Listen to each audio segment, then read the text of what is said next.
നക്ഷത്രങ്ങളാൽ സമ്പന്നമാണ് നമ്മുടെ പ്രകൃതി. പ്രാചീന കാലം മുതൽക്കേ മനുഷ്യർ നക്ഷത്രങ്ങളെ നിരീക്ഷിച്ചിരുന്നു. നക്ഷത്രങ്ങളെ ചേർത്ത് രൂപങ്ങൾ സങ്കല്പിക്കുകയാണെങ്കിൽ അവയെ ഓർത്തുവെക്കാൻ എളുപ്പമാണെന്ന് മനസ്സിലാക്കിയ പഴയകാല മനുഷ്യർ വിവിധ നക്ഷത്രങ്ങളെ കൂട്ടിച്ചേർത്ത് രൂപങ്ങൾ സങ്കല്പിക്കാൻ തുടങ്ങി. ഓറിയോൺ, സപ്തർഷികൾ, കാനീസ് മേജർ, കാസിയോപ്പിയ എന്നിവ അവയിൽ ചിലതു മാത്രം. ഓറിയോൺ എന്ന നക്ഷത്രക്കൂട്ടത്തെ നമുക്കൊന്ന് പരിചയപ്പെടാം.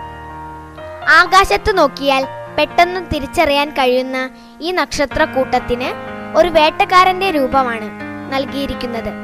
തിരുവാതിര എന്ന നക്ഷത്രം ഈ നക്ഷത്രക്കൂട്ടത്തിലാണ്. അടുത്തതായി കാനീസ് മേജർ.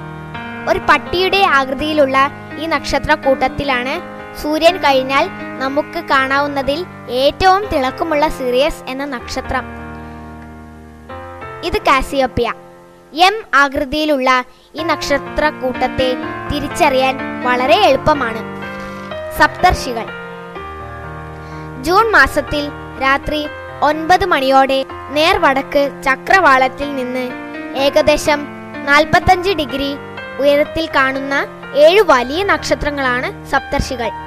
ഈ ഗണത്തിന്റെ സഹായത്താൽ ധ്രുവ നക്ഷത്രം ഉൾപ്പെടെ പല നക്ഷത്രങ്ങളെയും നമുക്ക് കണ്ടുപിടിക്കാം.